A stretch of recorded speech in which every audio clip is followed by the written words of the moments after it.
This is Jordan Tower with JT News. Make sure you smash that like button, smash that subscribe button. Well, Kendrick just opened his mouth.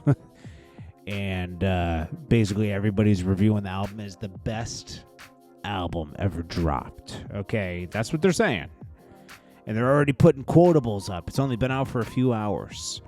They said, the Black Noah, I just strangled me a goat. Obviously, he's talking about drinking that line. But then in another line, he says, dangerously, nothing changed with me.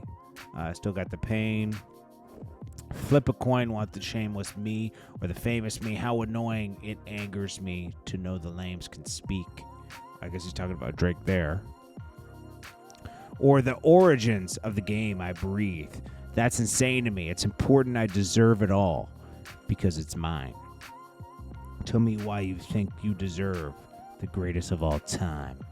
MF. I don't know.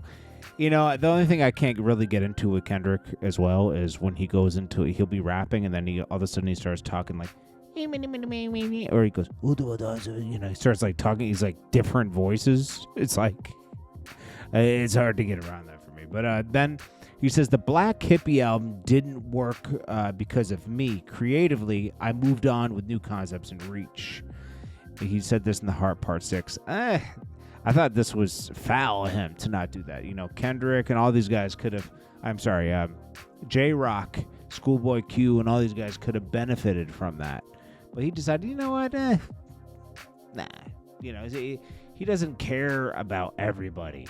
It's obvious. Like, you know, he helps here and there, but come on. I don't know, man. Snoop Dogg backpedals like crazy. So on the album, it says Snoop posted TaylorMade. I prayed it was the edibles. Couldn't believe it. It was only right for me to let it go. Snoop Dogg says K-Dot new album GNX is crazy. It was the edibles. West King. So he's basically saying like, I didn't mean to post Drake dissing you. Like backpedaling. Like who cares? He was trying to take this point in the stance in the beginning. I'm not taking sides, you know. Now he's taking sides. Snoop's something else, bro. Snoop will play any side of the fence. He's got it. Then Kendrick says, I'll never piece it up with that ish. Don't sit well with me. Before I take a truce, I'll take him to hell with me. Okay. Anyways, moving on from that, because the album's decent. It's not crazy. It's decent. It's not bad.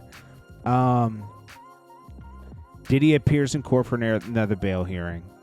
Lawyers for Workers gives a good summary of this. Let me pull his up, because he did have a good summary. Hold on one sec.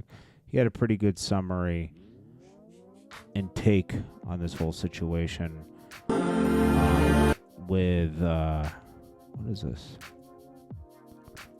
Hold on one sec. And Diddy, he's probably going to get bail on Monday. The judge is leaning towards bail. We said that earlier. It's for sure. And other people were saying the same thing. Like he's most likely going to get bail on Monday, but it's going to be totally the judge's working of like, okay, yeah, you're not going to Florida. You're going to stay in New York. You're going to spend this amount of money on this and that. Security, us watching, you know, someone paying someone from the government to watch you. They're not going to let anything. It's going to be kind of like an NBA YoungBoy situation times 20. Just might be the charm for P. Diddy's bond motion. I just got out of court, and let me tell you why I think he's going to get a bond. Judge, reserved decision. He said, you're going to get a decision very soon, okay? But the judge was buying a lot of the defense's arguments, and they were good arguments. The judge said that by Monday at 12 noon, he wants to see both sides issue additional briefing on this question of... A lot of arguments were made of this guy from Abercrombie got bail, right, for $10 million. Also, a lot of what the prosecution is claiming, there's no proof of. Lawyers for Workers kind of goes into the detail on that. Whether or not some of the statements that Puff Daddy has made in the public through social media, as well as in talking to witnesses and text message, are allowed or not. The government was arguing that he's trying to influence jurors and he's trying to witness tamper. And the judge questioned, really, are you sure? I looked at some of these messages, this happy birthday post from his family. I mean, you should be able to wish happy birthday to your... They should be able to do a happy birthday post for their dad. Posted on Instagram. Yeah, a juror might see that, but does that mean that a defendant's not allowed to wish himself happy birthday on Instagram? Yeah. They're pushing too hard on this. And the judge said, I'm looking at these text messages with the witnesses. What's tampering here? And so he's going to have additional briefing on both of those issues. But what really swayed the judge is the argument that's been made from the beginning. But now, after 2-3 months, there's been discovery produced, and the defense has some of the discovery, including what they characterized as Brady evidence showing that the alleged sex trafficking victim, Puff's wife, and a relationship that was almost 11 years that ended.